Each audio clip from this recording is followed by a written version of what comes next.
The Decline and Fall of the Roman Empire by Edward Gibbon.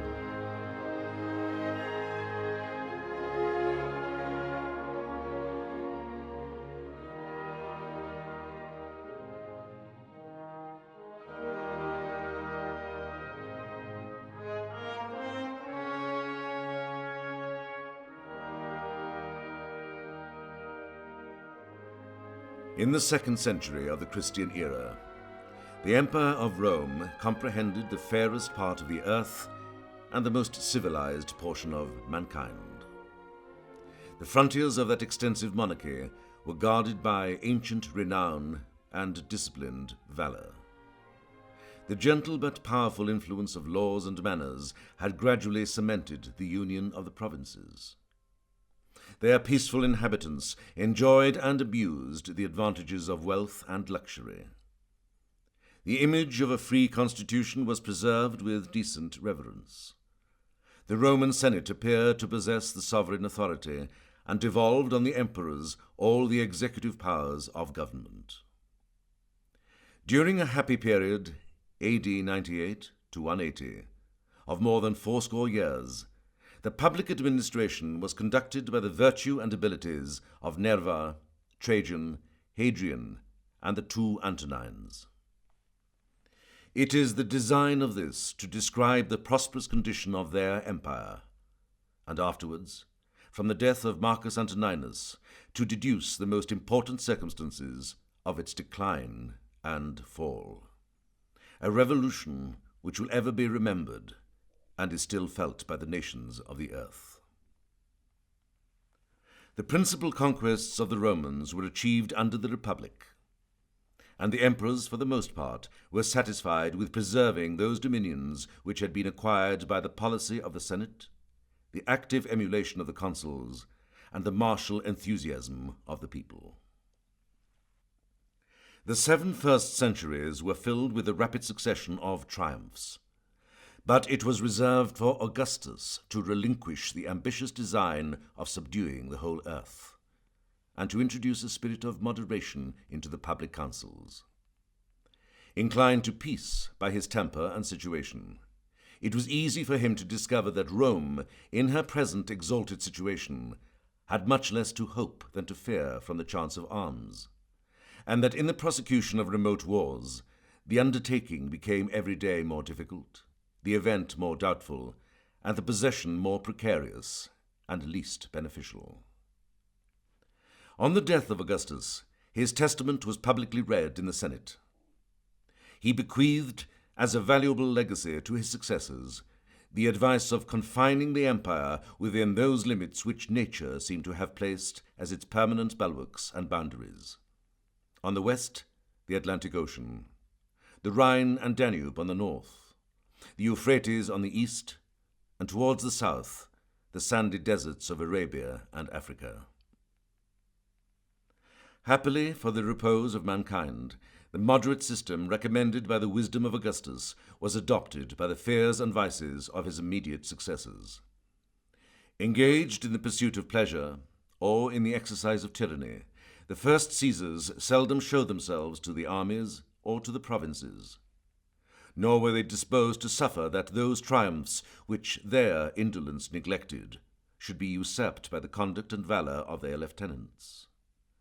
The military fame of a subject was considered as an insolent invasion of the imperial prerogative, and it became the duty, as well as interest, of every Roman general to guard the frontiers entrusted to his care without aspiring to conquests, which might have proved no less fatal to himself than to the vanquished barbarians. The only accession which the Roman Empire received during the 1st century of the Christian era was the province of Britain.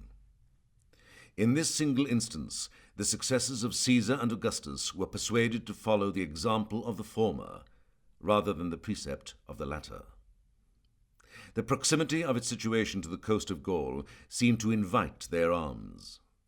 The pleasing, though doubtful, intelligence of a pearl fishery attracted their avarice, and as Britain was viewed in the light of a distinct and insulated world, the conquest scarcely formed any exception to the general system of continental measures.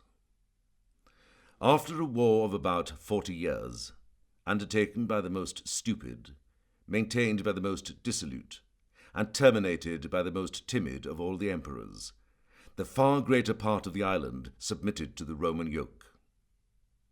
The various tribes of Britons possessed valour without conduct, and the love of freedom without the spirit of union. They took up arms with savage fierceness. They laid them down, or turned them against each other with wild inconstancy. And while they fought singly, they were successively subdued. Neither the fortitude of Caractacus, nor the despair of Boadicea, nor the fanaticism of the Druids could avert the slavery of their country or resist the steady progress of the imperial generals, who maintained the national glory when the throne was disgraced by the weakest or the most vicious of mankind. At the very time when Domitian, confined to his palace, felt the terrors which he inspired, his legions, under the command of the virtuous Agricola, defeated the collected force of the Caledonians at the foot of the Grampian hills, and his fleets, venturing to explore an unknown and dangerous navigation, displayed the Roman arms round every part of the island.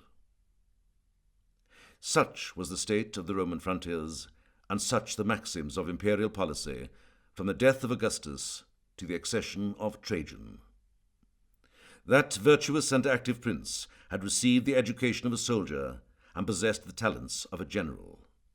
The peaceful system of his predecessors was interrupted by scenes of war and conquest, and the legions, after a long interval, beheld a military emperor at their head. Trajan was ambitious of fame, and as long as mankind shall continue to bestow more liberal applause on their destroyers than on their benefactors, the thirst of military glory will ever be the vice of the most exalted characters. The praises of Alexander, transmitted by a succession of poets and historians, had kindled a dangerous emulation in the mind of Trajan. Like him, the Roman emperor undertook an expedition against the nations of the East, but he lamented with a sigh that his advanced age scarcely left him any hopes of equalling the renown of the son of Philip. Yet the success of Trajan, however transient, was rapid and specious. The degenerate Parthians, broken by intestine discord, fled before his arms. He descended the river Tigris in triumph, from the mountains of Armenia to the Persian Gulf. He enjoyed the honor of being the first, as he was the last, of the Roman generals who ever navigated that remote sea. His fleets ravaged the coasts of Arabia, and Trajan vainly flattered himself that he was approaching towards the confines of India. Every day, the astonished Senate received the intelligence of new names and new nations that acknowledged his sway. They were informed that the kings of Bosphorus, Colchis, Iberia, Albania, Osroene, and even the Parthian monarch himself had accepted their diadems from the hands of the emperor. That the independent tribes of the Median and Carduchian hills had implored his protection, and that the rich countries of Armenia, Mesopotamia, and Assyria were reduced into the state of provinces. But the death of Trajan soon clouded the splendid prospect, and it was justly to be dreaded that so many distant nations would throw off the unaccustomed yoke when they were no longer restrained by the powerful hand which had imposed it. The first measure of the reign of the Emperor Hadrian was to relinquish all those eastern conquests of Trajan. Hadrian restored to the Parthians the election of an independent sovereign, withdrew the Roman garrisons from the provinces of Armenia, Mesopotamia, and Assyria, and in compliance with the precept of Augustus, once more established the Euphrates as the frontier of the empire. Censure, which arraigns the public actions and the private motives of princes, has ascribed to envy a conduct which might be attributed to the prudence and moderation of Hadrian. The various character of that emperor, capable by turns of the meanest and the most generous sentiments, may afford some colour to the suspicion. It was, however, scarcely in his power to place the superiority of his predecessor in a more conspicuous light than by thus confessing himself unequal to the task of defending the conquests of Trajan. The martial and ambitious spirit of Trajan formed a very singular contrast with the moderation of his successor. The restless activity of Hadrian was not less remarkable when compared with the gentle repose of Antoninus Pius. The life of the former was almost a perpetual journey, and as he possessed the various talents of the soldier, the statesman, and the scholar, he gratified his curiosity in the discharge of his duty. Notwithstanding this difference in their personal conduct, the general system of Augustus was equally adopted and uniformly pursued by Hadrian and by the two Antonines. They persisted in the design of maintaining the dignity of the empire without attempting to enlarge its limits. By every honorable expedient, they invited the friendship of the barbarians, and endeavored to convince mankind that the Roman power, raised above the temptation of conquest, was actuated only by the love of order and justice. During a long period of 43 years, their virtuous labors were crowned with success, and if we accept a few slight hostilities that served to exercise the legions of the frontier, the reigns of Hadrian and Antoninus Pius offer the fair prospect of universal peace. The Roman name was revered among the most remote nations of the earth. The fiercest barbarians frequently submitted their differences to the arbitration of the emperor, and we are informed by a contemporary historian that he had seen ambassadors who were refused the honor which they came to solicit of being admitted into the rank of subjects. The terror of the Roman arms added weight and dignity to the moderation of the emperors.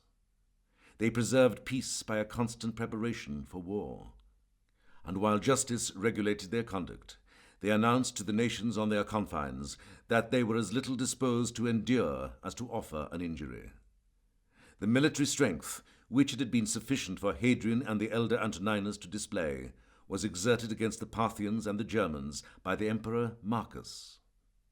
The hostilities of the barbarians provoked the resentment of that philosophic monarch, and in the prosecution of a just defense, Marcus and his generals obtained many signal victories, both on the Euphrates and on the Danube.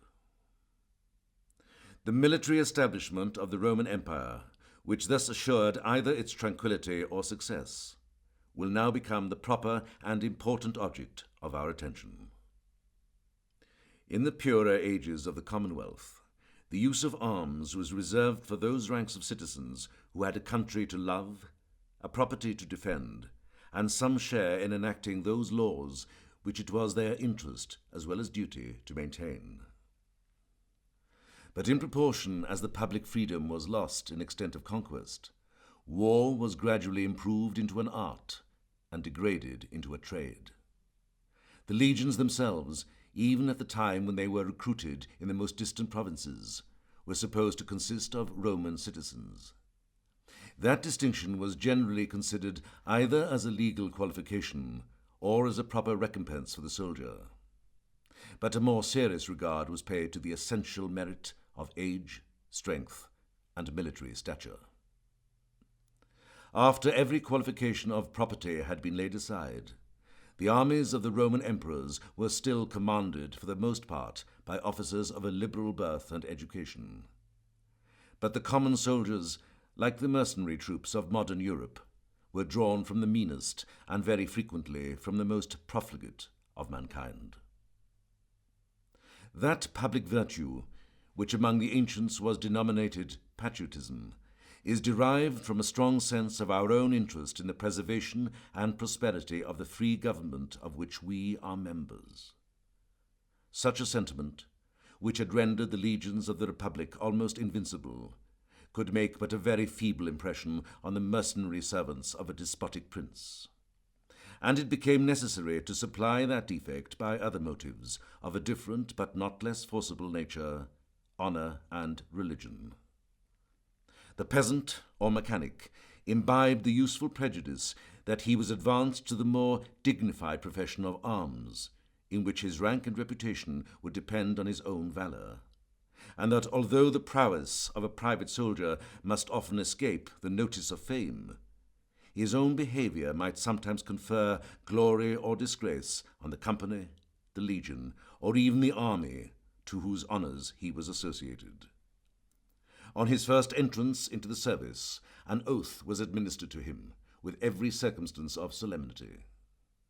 He promised never to desert his standard, to submit his own will to the commands of his leaders, and to sacrifice his life for the safety of the emperor and the empire. The attachment of the Roman troops to their standards was inspired by the united influence of religion and of honour. The golden eagle, which glittered in the front of the legion, was the object of their fondest devotion. Nor was it esteemed less impious than it was ignominious to abandon that sacred ensign in the hour of danger. These motives, which derived their strength from the imagination, were enforced by fears and hopes of a more substantial kind. Regular pay, occasional donatives, and a stated recompense, after the appointed time of service, alleviated the hardships of the military life, whilst, on the other hand, it was impossible for cowardice or disobedience to escape the severest punishment. The centurions were authorized to chastise with blows, the generals had a right to punish with death. And it was an inflexible maxim of Roman discipline that a good soldier should dread his officers far more than the enemy. From such laudable arts did the valour of the imperial troops receive a degree of firmness and docility, unattainable by the impetuous and irregular passions of barbarians. 9 centuries of war had gradually introduced into the service many alterations and improvements. The legions in the time of the Punic Wars differed very materially from those which achieved the victories of Caesar, or defended the monarchy of Hadrian and the Antonines. The constitution of the Imperial Legion may be described in a few words. The heavy armed infantry, which composed its principal strength, was divided into 10 cohorts and 55 companies, under the orders of a correspondent number of tribunes and centurions. The first cohort, which always claimed the post of honour and the custody of the eagle, was formed of 1,105 soldiers, the most approved for valour and fidelity. The remaining 9 cohorts consisted each of 555, and the whole body of legionary infantry amounted to 6,100 men. Their arms were uniform and admirably adapted to the nature of their service: an open helmet with a lofty crest, a breastplate or coat of mail, greaves on their legs, and an ample buckler on their left arm. The buckler was of an oblong and concave figure, 4 feet in length and 2.5 in breadth, framed of a light wood, covered with a bull's hide, and strongly guarded with plates of brass. Besides a lighter spear, the legionary soldier grasped in his right hand the formidable pilum, a ponderous javelin whose utmost length was about 6 feet, and which was terminated by a massy triangular point of steel of 18 inches. This instrument was indeed much inferior to our modern firearms, since it was exhausted by a single discharge at the distance of only 10 or 12 paces. Yet when it was launched by a firm and skilful hand, there was not any cavalry that durst venture within its reach, nor any shield or corselet that could sustain the impetuosity of its weight. As soon as the Roman had darted his pilum, he drew his sword and rushed forwards to close with the enemy. His sword was a short, well-tempered Spanish blade that carried a double edge, and was alike suited to the purpose of striking or of pushing. But the soldier was always instructed to prefer the latter use of his weapon, as his own body remained less exposed, whilst he inflicted a more dangerous wound on his adversary. The legion was usually drawn up 8 deep, and the regular distance of 3 feet was left between the files as well as ranks. A body of troops, habituated to preserve this open order in a long front and a rapid charge, found themselves prepared to execute every disposition which the circumstances of war or the skill of their leader might suggest. The soldier possessed a free space for his arms and motions, and sufficient intervals were allowed through which seasonable reinforcements might be introduced to the relief of the exhausted combatants. The cavalry, without which the force of the legion would have remained imperfect, was divided into 10 troops or squadrons. The first, as the companion of the first cohort, consisted of 132 men, whilst each of the other 9 amounted only to 66. The entire establishment formed a regiment, if we may use the modern expression, of 726 horse, naturally connected with its respective legion, but occasionally separated to act in the line and to compose a part of the wings of the army.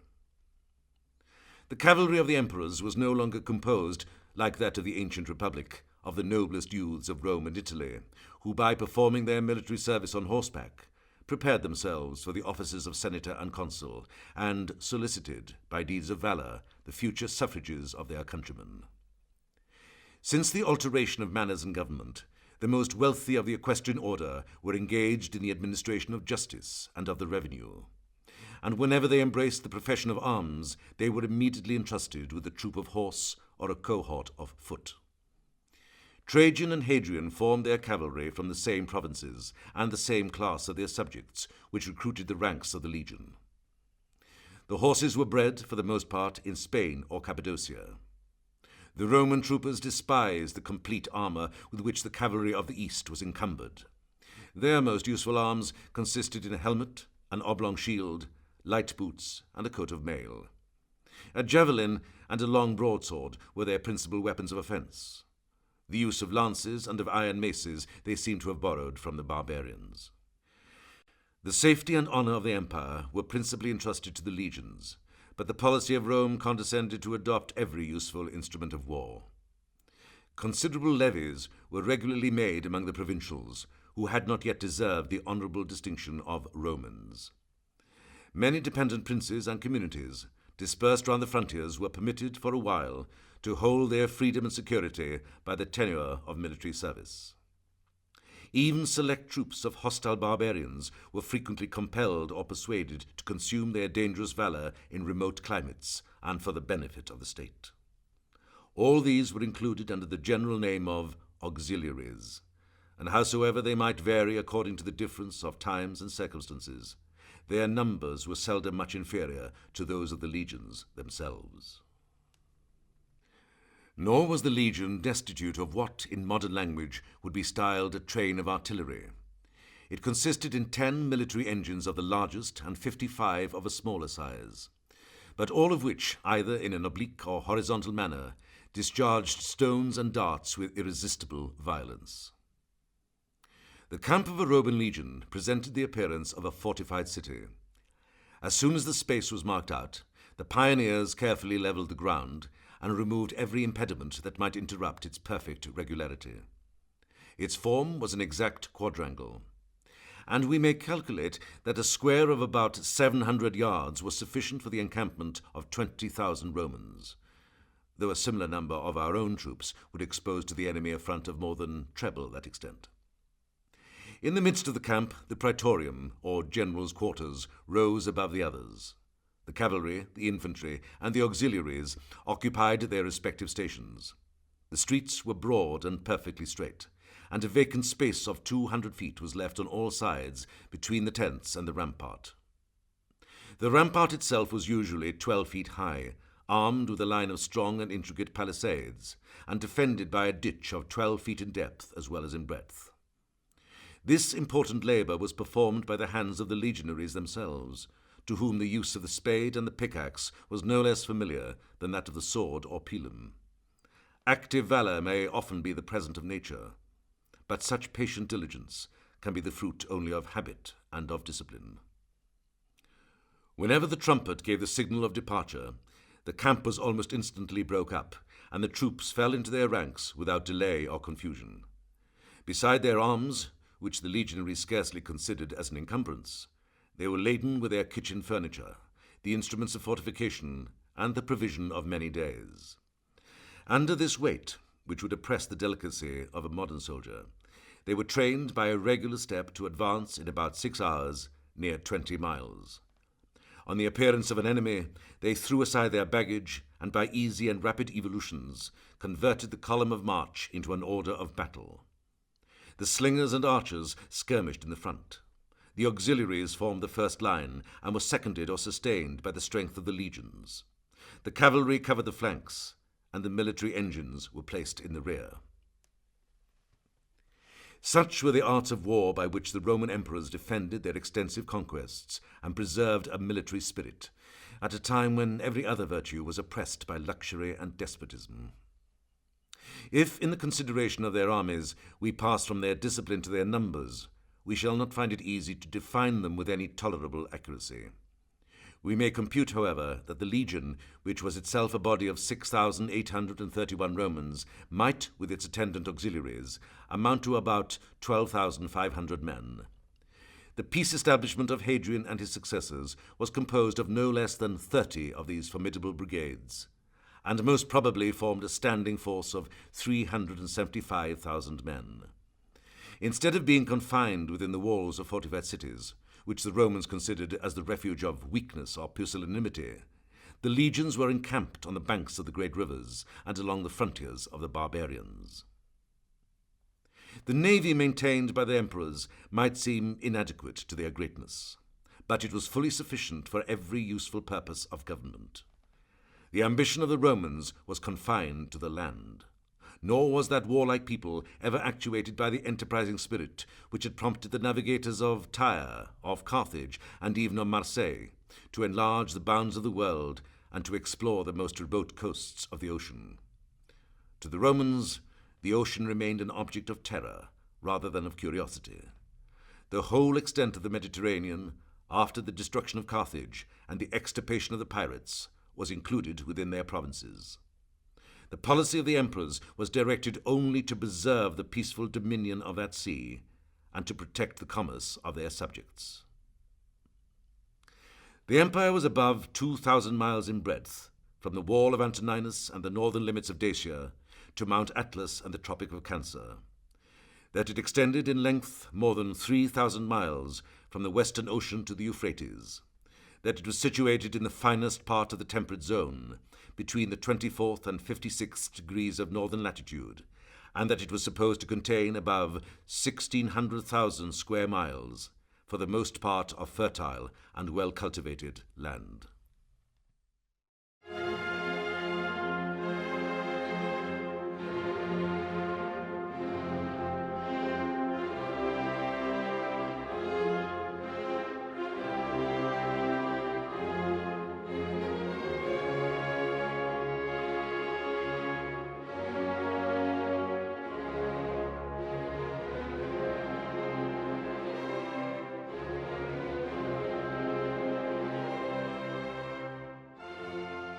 It is not alone by the rapidity or extent of conquest that we should estimate the greatness of Rome.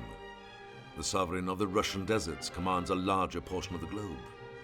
In the 7th summer after his passage on the Hellespont, Alexander erected the Macedonian trophies on the banks of the Hyphasis.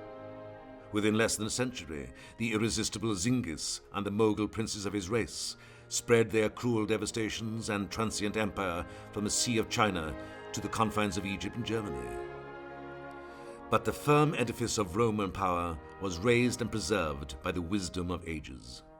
The obedient provinces of Trajan and the Antonines were united by laws and adorned by arts.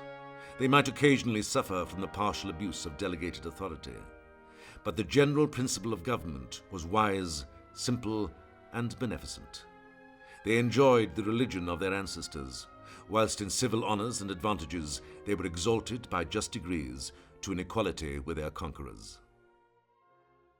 The policy of the emperors and the Senate, as far as it concerned religion, was happily seconded by the reflections of the enlightened and by the habits of the superstitious part of their subjects.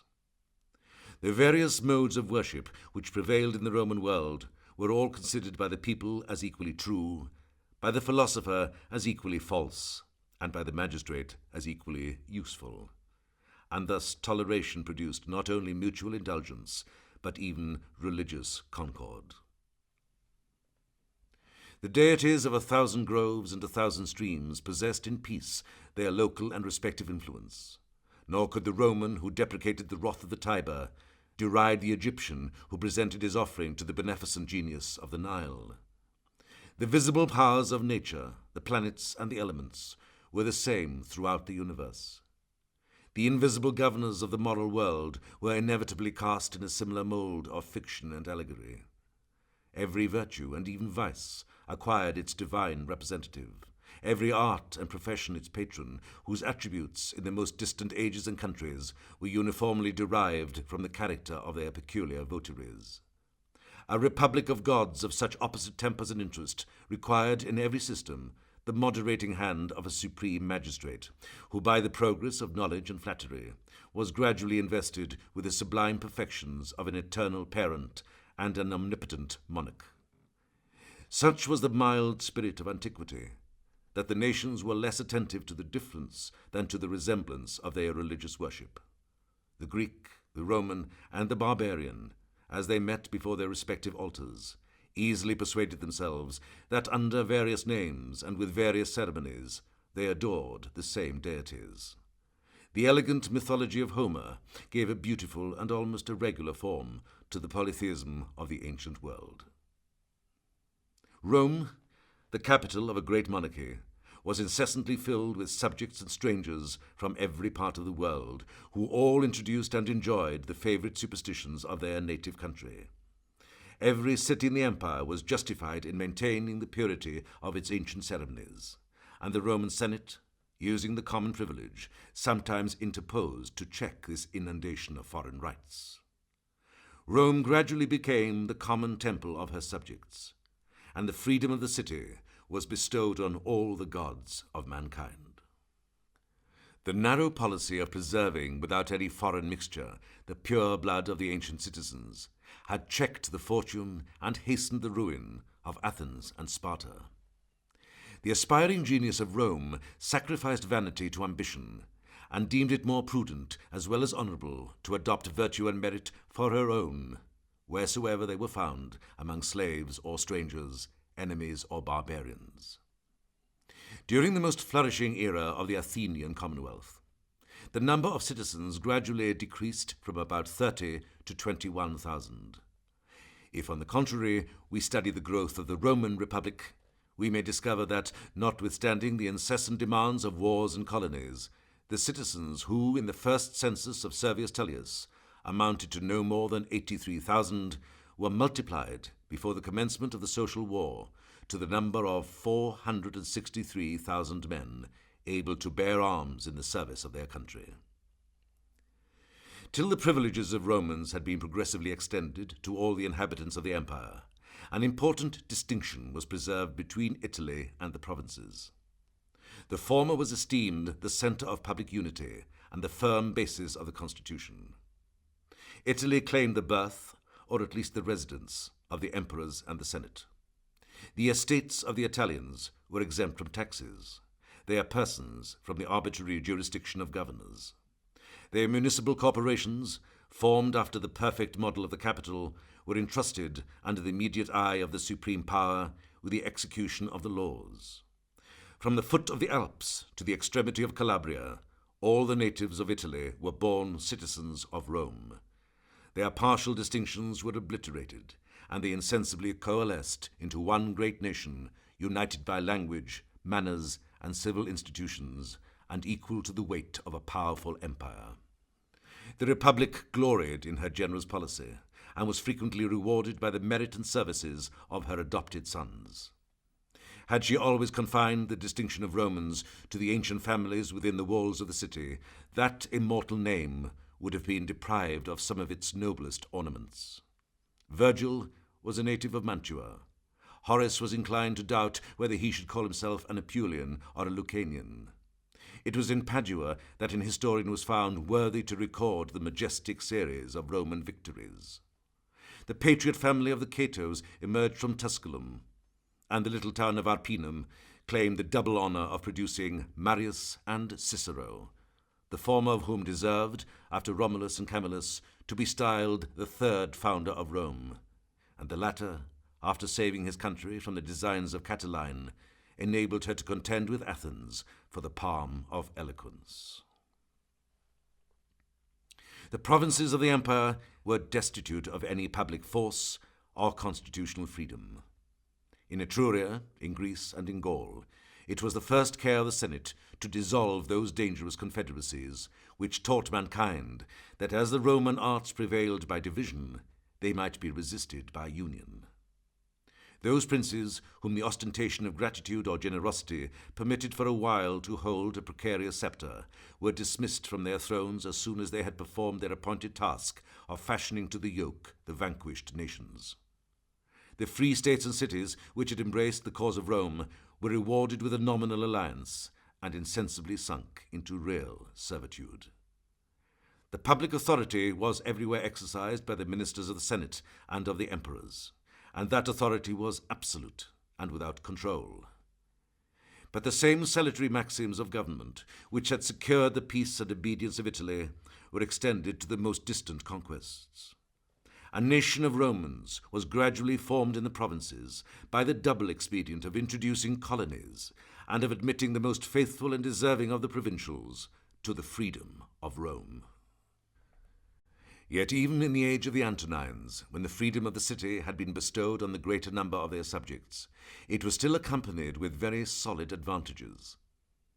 The bulk of the people acquired, with that title, the benefit of the Roman laws, particularly in the interesting articles of marriage, testaments, and inheritances, and the road of fortune was open to those whose pretensions were seconded by favour or merit.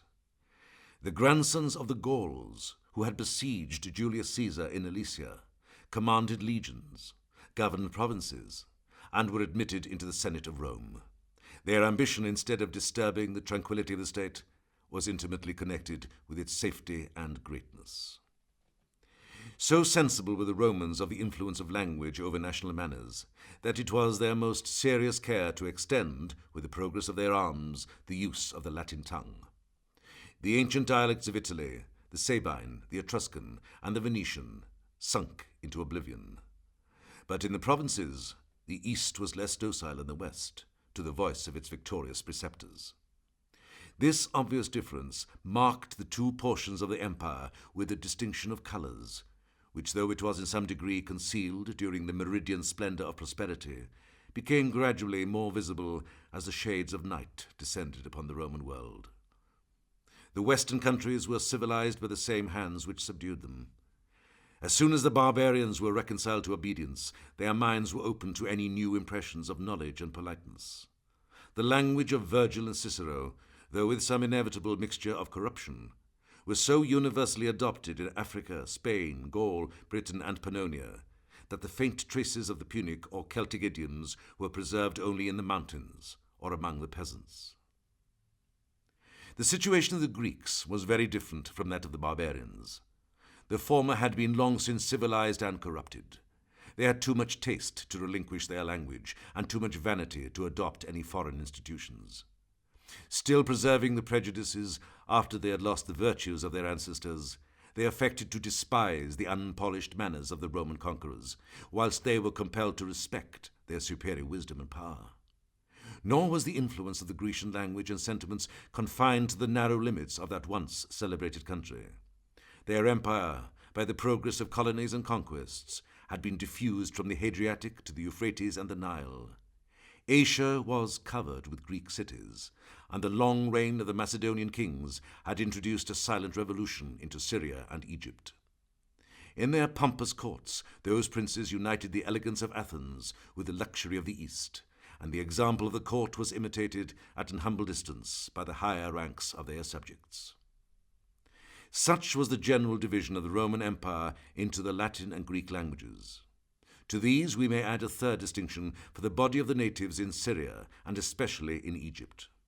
The use of their ancient dialects, by secluding them from the commerce of mankind, checked the improvements of those barbarians.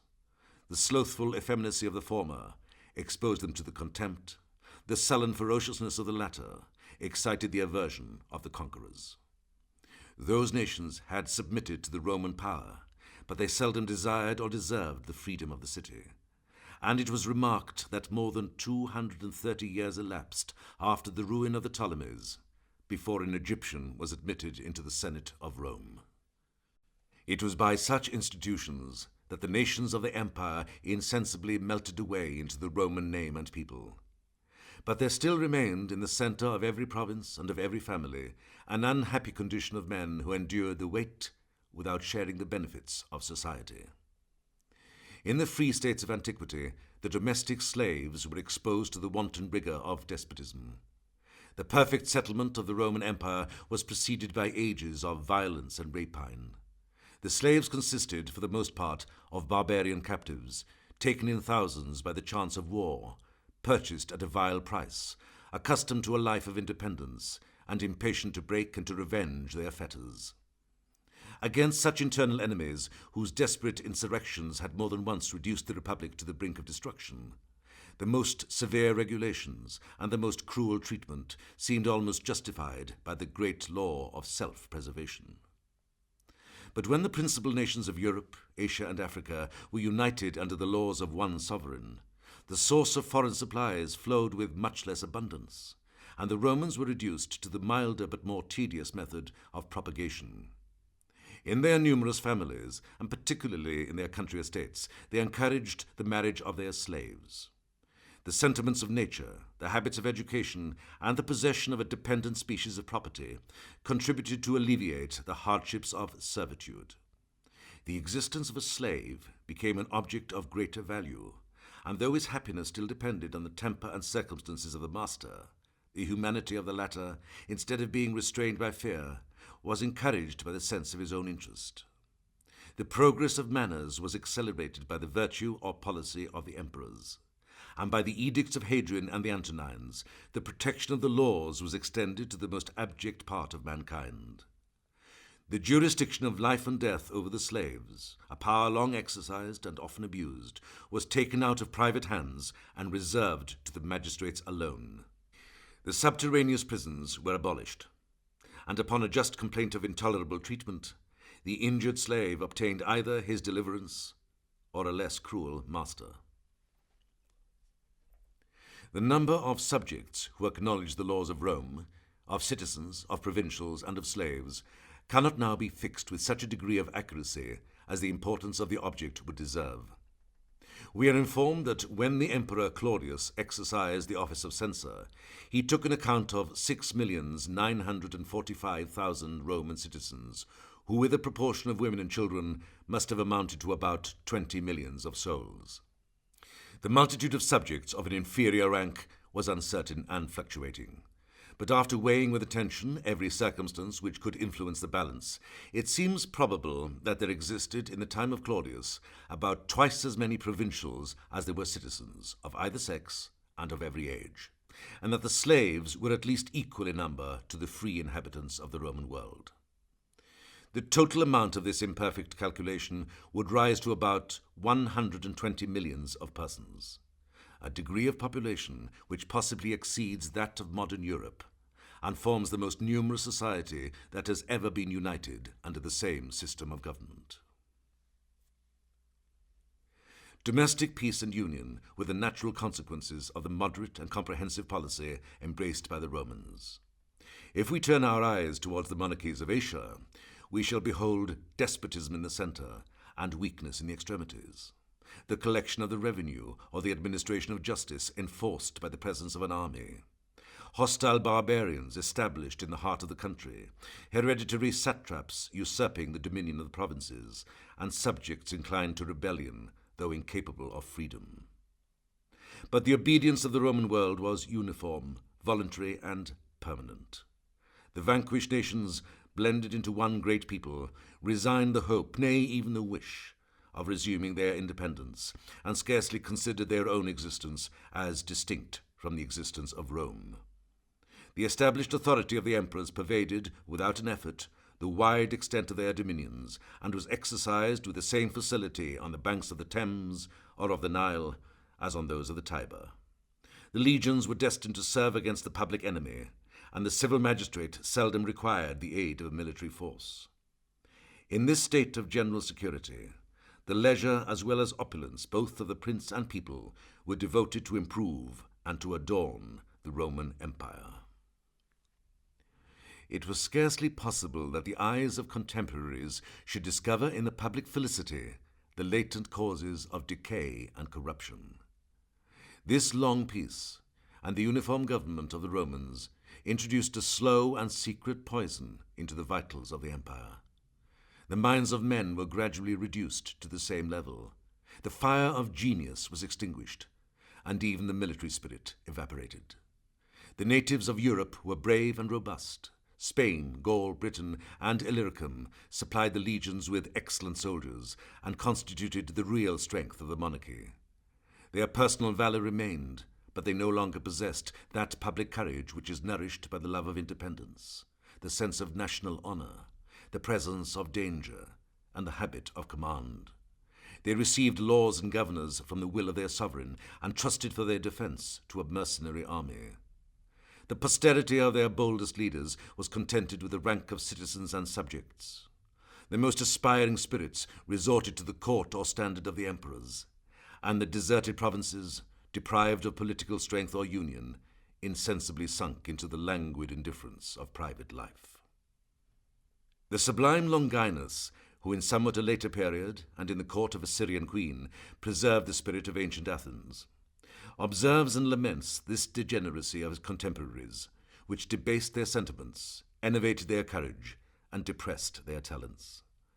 In the same manner, says he, as some children always remain pygmies, whose infant limbs have been too closely confined, thus our tender minds, fettered by the prejudices and habits of a just servitude, are unable to expand themselves, or to attain that well-proportioned greatness which we admire in the ancients, who, living under a popular government, wrote with the same freedom as they acted.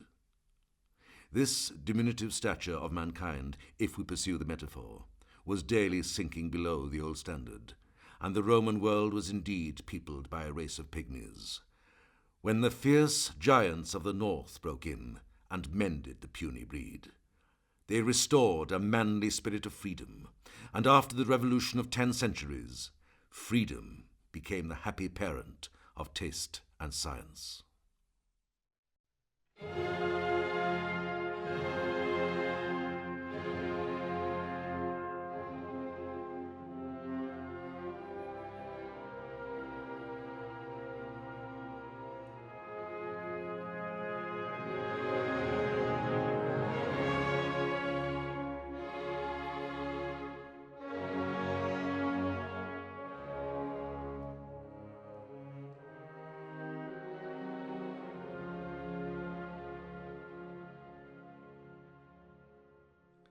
Every barrier of the Roman constitution had been leveled by the vast ambition of the dictator.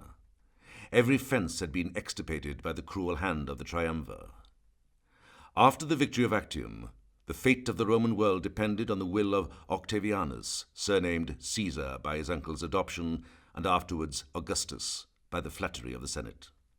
The conqueror was at the head of 44 veteran legions, conscious of their own strength and of the weakness of the constitution, habituated during 20 years' civil war to every act of blood and violence, and passionately devoted to the house of Caesar, from whence alone they had received and expected the most lavish rewards.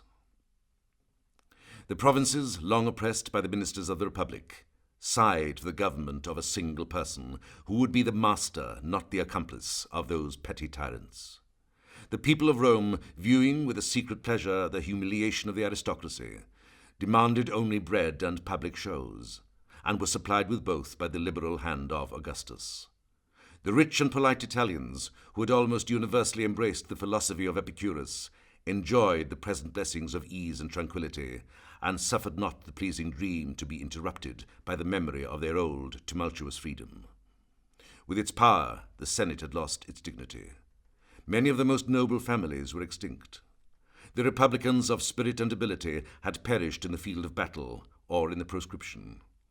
The door of the assembly had been designedly left open for a mixed multitude of more than 1,000 persons who reflected disgrace upon their rank, instead of deriving honor from it.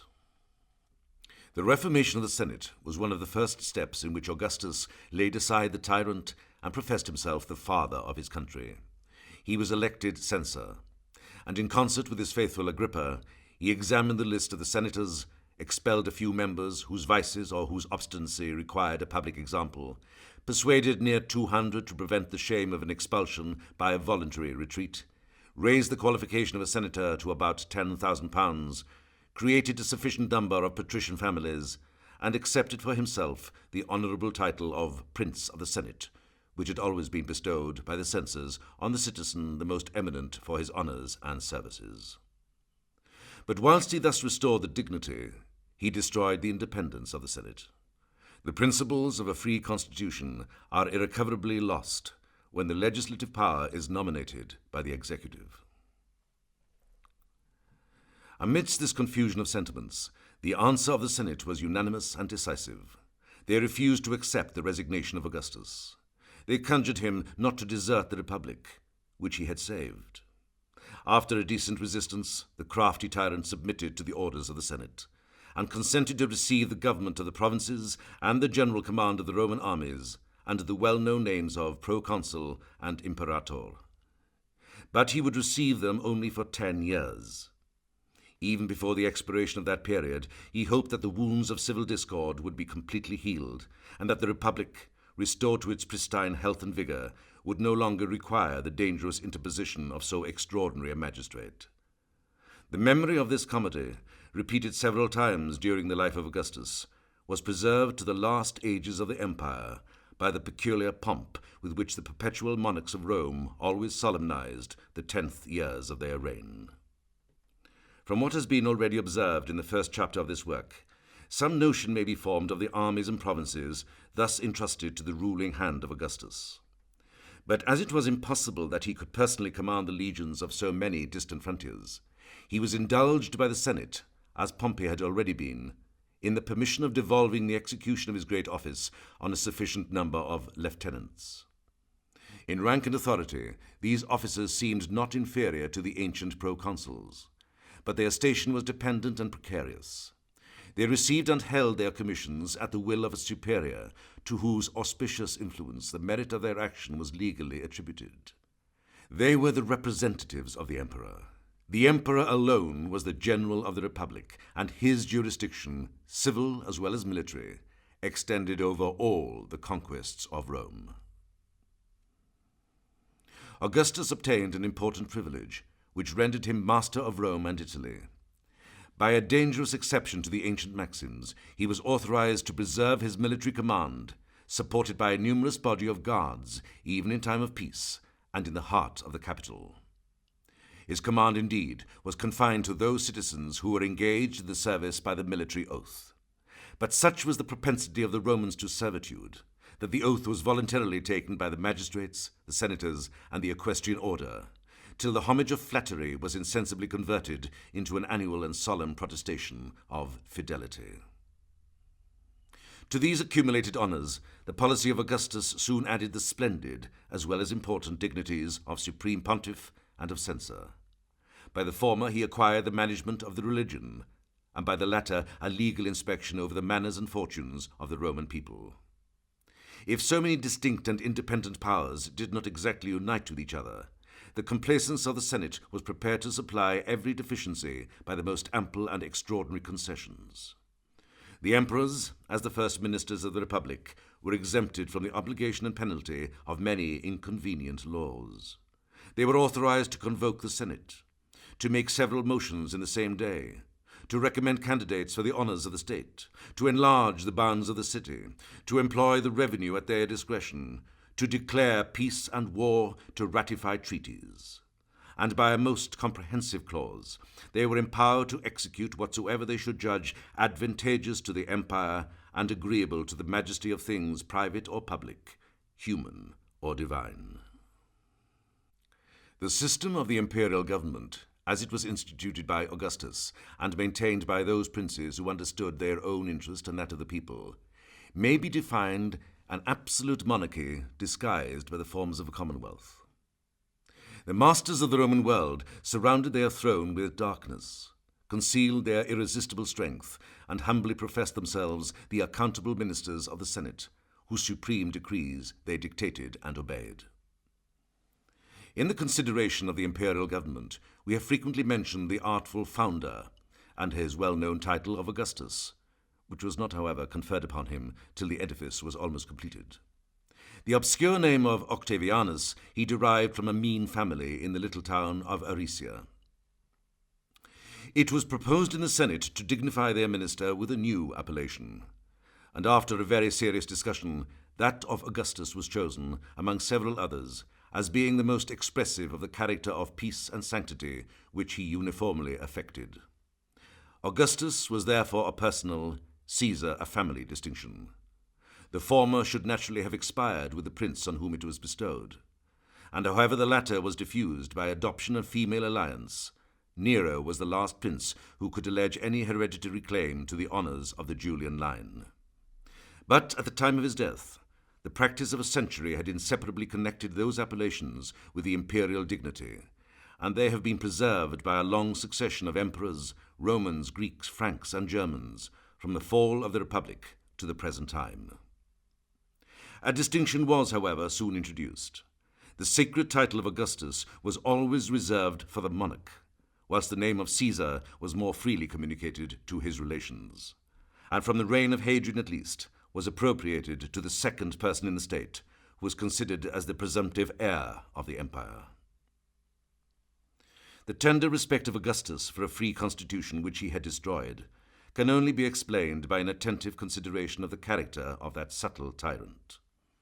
A cool head, an unfeeling heart, and a cowardly disposition prompted him at the age of 19 to assume the mask of hypocrisy, which he never afterwards laid aside. With the same hand, and probably with the same temper, he signed the proscription of Cicero and the pardon of Cinna. His virtues and even his vices were artificial, and according to the various dictates of his interest, he was at first the enemy and at last the father of the Roman world. When he framed the artful system of the imperial authority, his moderation was inspired by his fears. He wished to deceive the people by an image of civil liberty and the armies by an image of civil government. The emperor was elected by the authority of the Senate and the consent of the soldiers.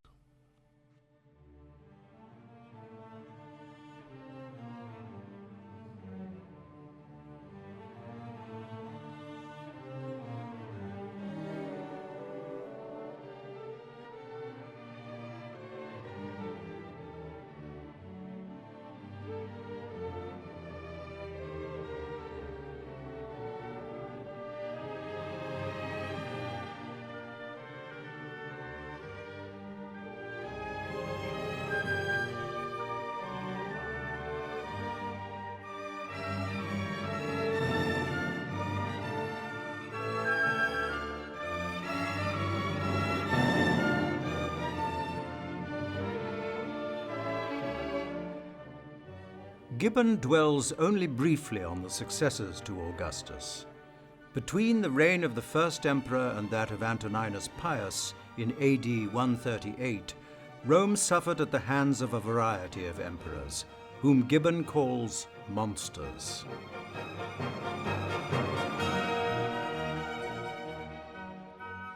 It is almost superfluous to enumerate the unworthy successors of Augustus. Their unparalleled vices and the splendid theatre on which they were acted have saved them from oblivion. The dark, unrelenting Tiberius, the furious Caligula, the feeble Claudius, the profligate and cruel Nero, the beastly Vitellius, and the timid, inhuman Domitian are condemned to everlasting infamy. During 80 years, excepting only the short and doubtful respite of Vespasian's reign, Rome groaned beneath an unremitting tyranny which exterminated the ancient families of the Republic and was fatal to almost every virtue and every talent that arose in that unhappy period. Of Hadrian, who ruled between AD 117 and 138, Gibbon is almost equally dismissive. Hadrian was by turns an excellent prince, a ridiculous sophist, and a jealous tyrant. The general tenor of his conduct deserved praise for its equity and moderation. Yet in the first days of his reign, he put to death 4 consular senators, his personal enemies, and men who had been judged worthy of empire. And the tediousness of a painful illness rendered him at last peevish and cruel. The Senate doubted whether they should pronounce him a god or a tyrant, and the honours decreed to his memory were granted to the prayers of the pious Antoninus. But Gibbon reserves a measure of praise for the 2 Antonine emperors, Antoninus Pius, who ruled from AD 138 to AD 161, and his successor, Marcus Aurelius. The two Antonines governed the Roman world 42 years, with the same invariable spirit of wisdom and virtue.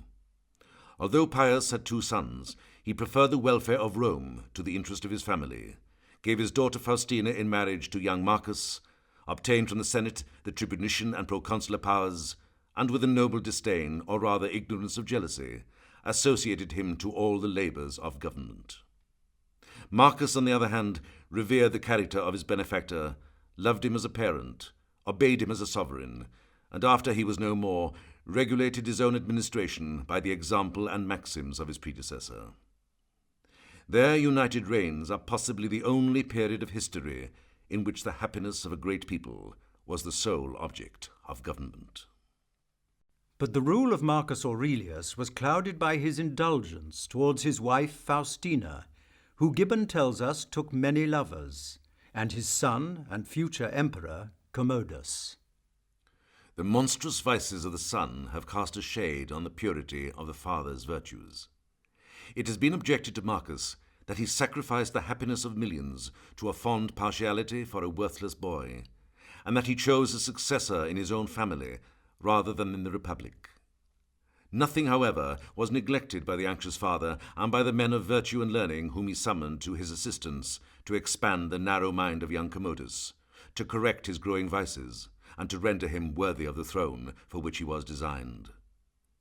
But the power of instruction is seldom of much efficacy, except in those happy dispositions where it is almost superfluous.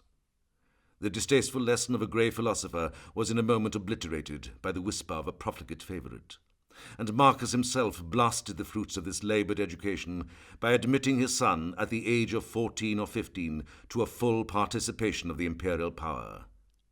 He lived but 4 years afterwards, but he lived long enough to repent a rash measure which raised the impetuous youth above the restraint of reason and authority.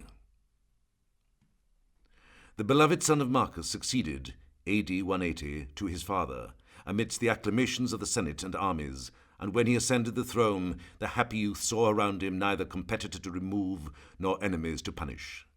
In this calm, elevated station, it was surely natural that he should prefer the love of mankind to their detestation, the mild glories of his 5 predecessors to the ignominious fate of Nero and Domitian. Yet Commodus was not, as he has been represented, a tiger born with an insatiate thirst of human blood, and capable from his infancy of the most inhuman actions. Nature had formed him of a weak rather than a wicked disposition. His simplicity and timidity rendered him the slave of his attendants, who gradually corrupted his mind. His cruelty, which at first obeyed the dictates of others, degenerated into habit, and at length became the ruling passion of his soul.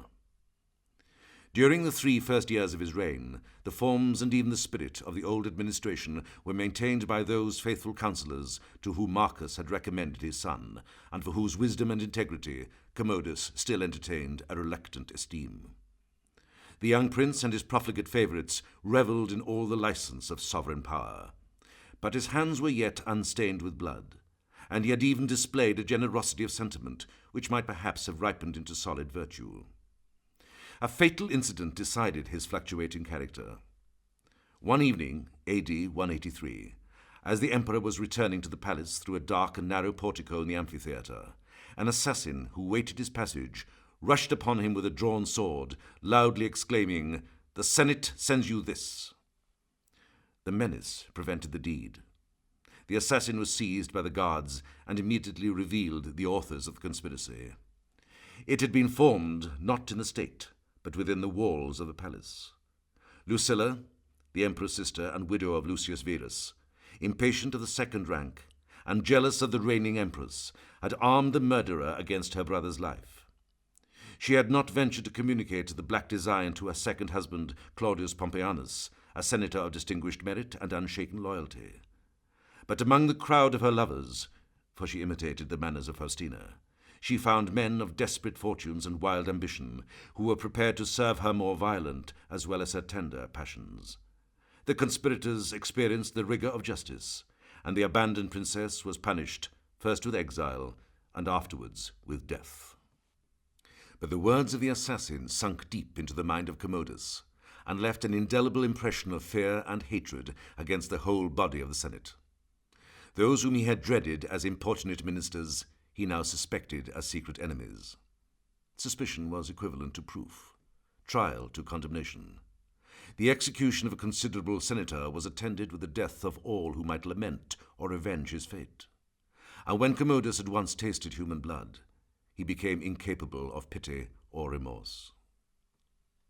Whilst Commodus was immersed in blood and luxury, he devolved the detail of the public business on Perennis, a servile and ambitious minister who had obtained his post by the murder of his predecessor, but who possessed a considerable share of vigour and ability.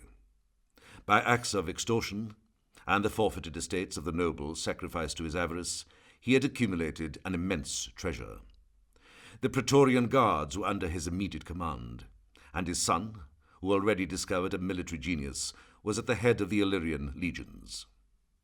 Perennis aspired to the empire, or what in the eyes of Commodus amounted to the same crime, he was capable of aspiring to it, had he not been prevented, surprised, and, AD 186, put to death.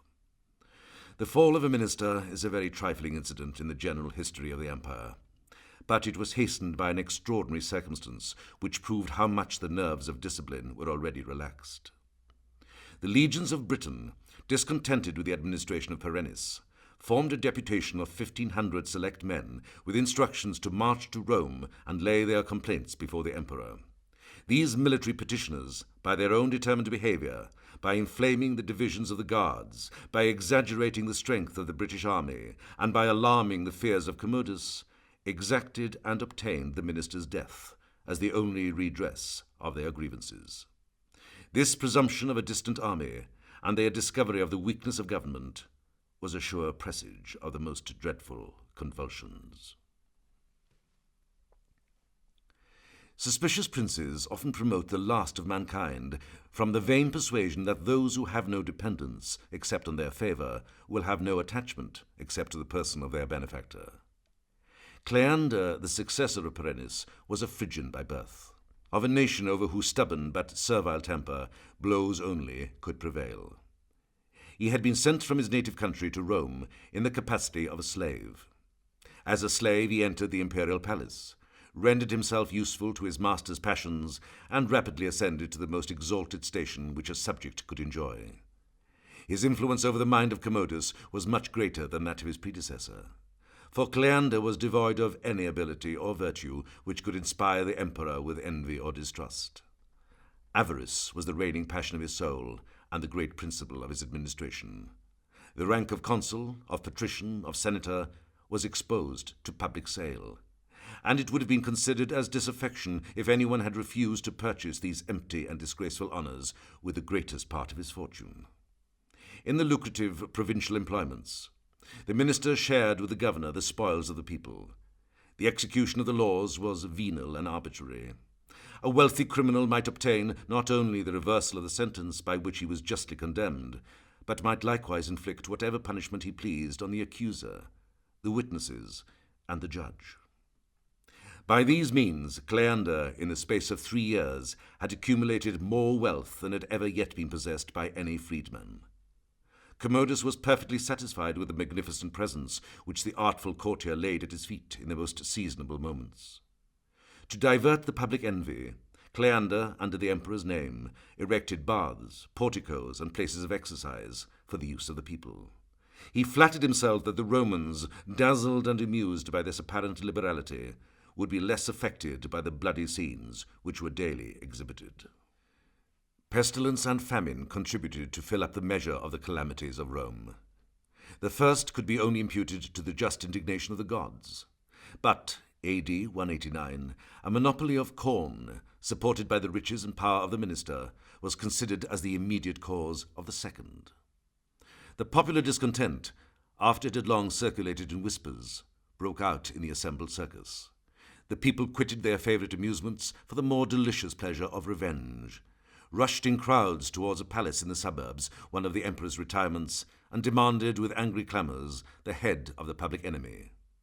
Cleander, who commanded the Praetorian guards, ordered a body of cavalry to sally forth and disperse the seditious multitude. The multitude fled with precipitation towards the city. Several were slain, and many more were trampled to death.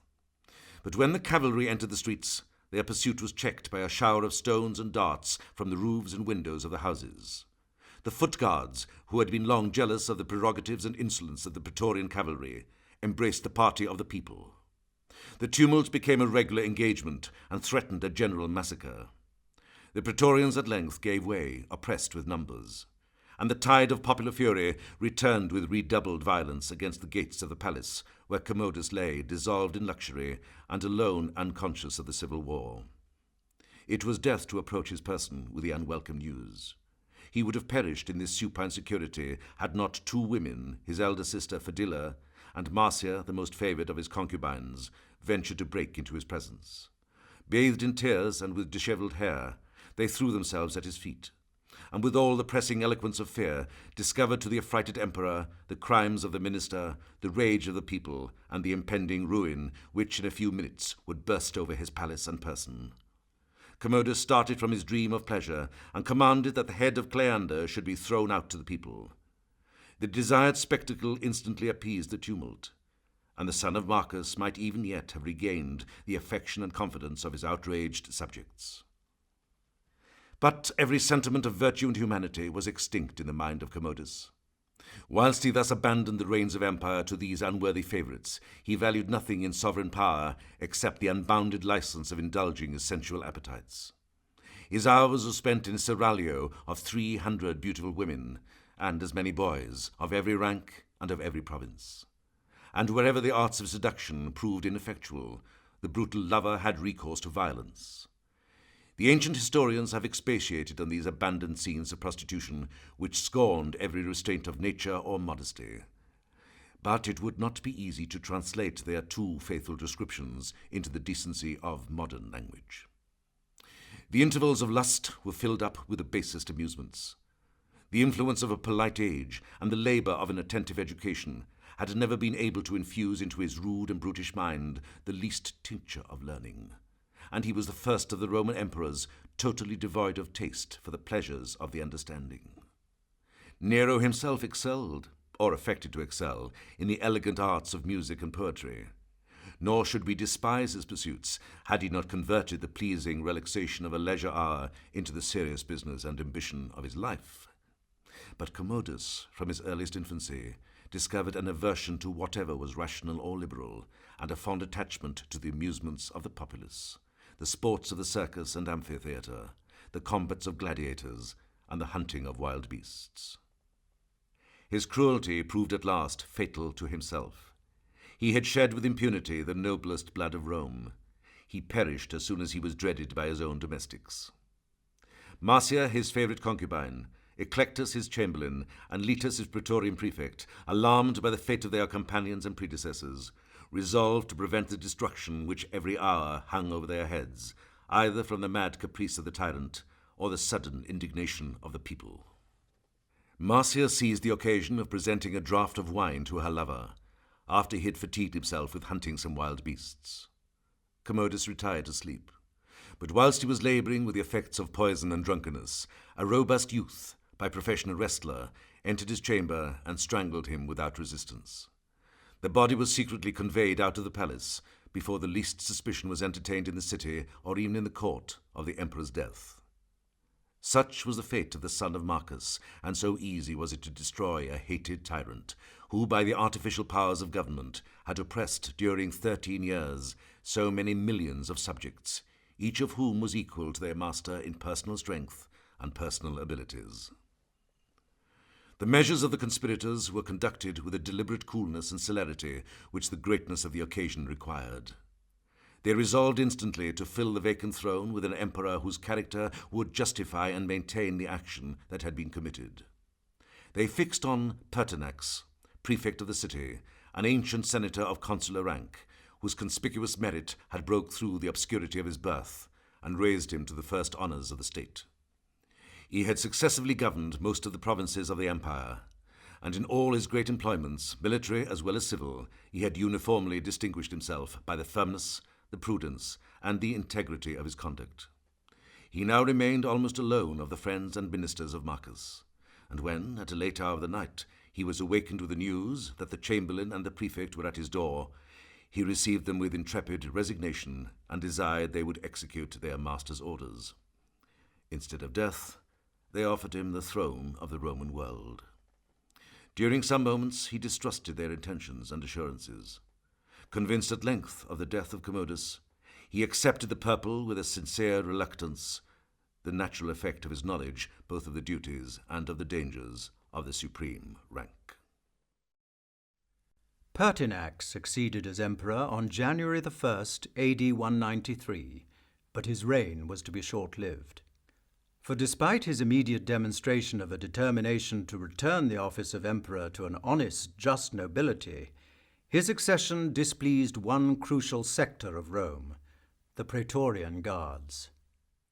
Amidst the general joy, the sullen and angry countenance of the Praetorian Guards betrayed their inward dissatisfaction. They had reluctantly submitted to Pertinax. They dreaded the strictness of the ancient discipline which he was preparing to restore, and they regretted the license of the former reign. Their discontents were secretly fomented by Letus, their prefect, who found, when it was too late, that his new emperor would reward a servant, but would not be ruled by a favorite. On the 28th of March, 86 days only after the death of Commodus, a general sedition broke out in the camp, which the officers wanted either power or inclination to suppress. 200 or 300 of the most desperate soldiers marched at noonday, with arms in their hands and fury in their looks, towards the imperial palace. The gates were thrown open by their companions upon guard, and by the domestics of the old court, who had already formed a secret conspiracy against the life of the too virtuous emperor. On the news of their approach, Pertinax, disdaining either flight or concealment, advanced to meet his assassins, and recalled to their minds his own innocence and the sanctity of their recent oath. For a few moments they stood in silent suspense, ashamed of their atrocious design, and awed by the venerable aspect and majestic firmness of their sovereign, till at length the despair of pardon reviving their fury, a barbarian of the country of Tongres levelled the first blow against Pertinax, who was instantly dispatched with a multitude of wounds. His head, separated from his body and placed on a lance, was carried in triumph to the Praetorian camp in the sight of a mournful and indignant people, who lamented the unworthy fate of that excellent prince, and the transient blessings of a reign, the memory of which could serve only to aggravate their approaching misfortunes.